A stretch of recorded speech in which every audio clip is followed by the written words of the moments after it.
وَإِذَا سَأَلَكَ عِبَادِي أَنِّي فَإِنِّي قَرِيب، اور اس روزے اور قرآن کے نتیجے میں جب بندے کے دل میں اللہ کی طلب صادق پیدا ہو جائے اور وہ پوچھے اے نبی آپ سے میرے بارے میں، تو میں تو قریب ہوں۔ وہ اپنی سوچوں میں مجھ سے دور نکل گیا تھا، میں تو اس کی رگے جان کے بھی قریب ہوں، میں تو اس سے دور نہیں ہوا۔ میری مہربانیاں، میری عنایات، میری اس کے پاس شفقت اس پر کم نہیں ہوئی، اس کی زندگی میری مرہون منت ہے، اور اگر میں اس سے توجہ ہٹا دیتا تو اس کا وجود ہی باقی نہ رہتا۔ یہ تو میں نے ہی اس کو تھاما ہوا ہے، قیوم ہوں میں، القیوم، تو اس کو میں نے قائم رکھا ہوا ہے، تو میں تو قریب ہوں۔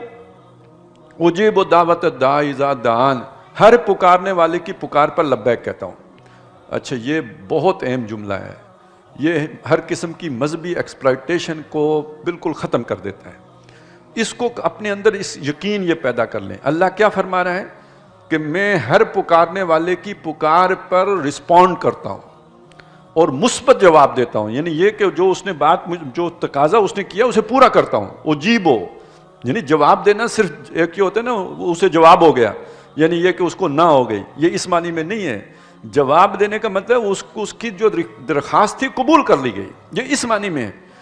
اب سب سے بڑا شیطان جو وار کرتا ہے آدمی کے اوپر کہ تم گناہگار آدمی ہو، تم آج تک اللہ سے اتنے دور رہے ہو، تم نے یہ کرتوتیں کی ہوئی ہیں، تم نے یہ ظلم کیے ہوئے ہیں، تم نے یہ اللہ کی نافرمانیاں کی ہوئی ہیں، تمہارا تو منہ نہیں ہے کہ تم اللہ سے ہم کلام ہو سکو، لہٰذا کیا کرو، اگر تمہارے اندر کوئی جذبہ پیدا ہو گیا ہے اللہ سے گناہ بخشانے کا، تو چلو پادری صاحب کے پاس چلو، پہلے جا کے اپنے گناہ تسلیم کرو پادری صاحب کے سامنے،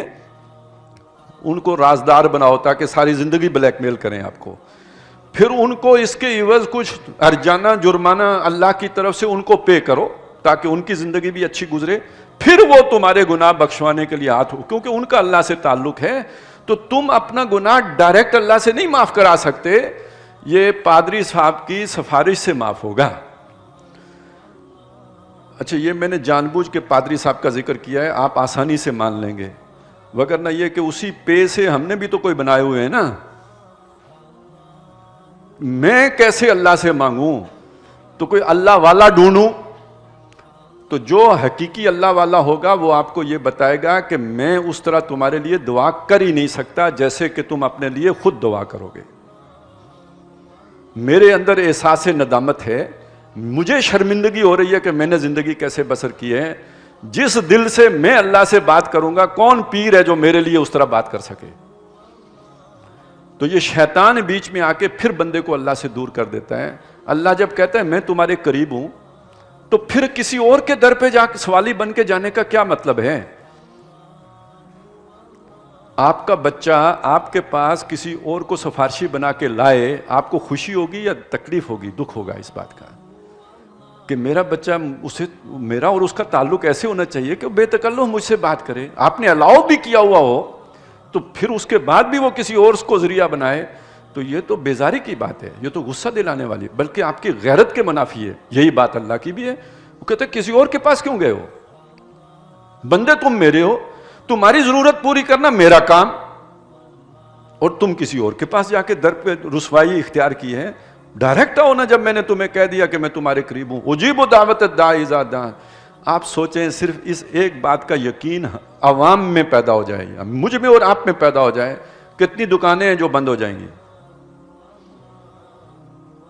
اور پوری دنیا میں یہ مذہب کے نام پر یہی ساری دکاندار، ہر بندے سے گناہ ہوتا ہے، ہر بندے سے گناہ ہوتا ہے۔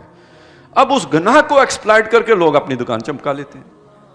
اس کی جڑ کاٹ دی ہے قرآن مجید نے، نو پرابلم، آپ سے گناہ ہو گیا کوئی بات نہیں، ان اللہ یغفر الذنوب جمیعا، سارے گناہ اللہ معاف کر دیتا ہے، کمان آؤ اللہ سے مانگو، اللہ تعالیٰ آپ کی دعا قبول کرنے کے لیے گناہ کی حالت میں بھی قبول کرنے کے لیے تیار ہے۔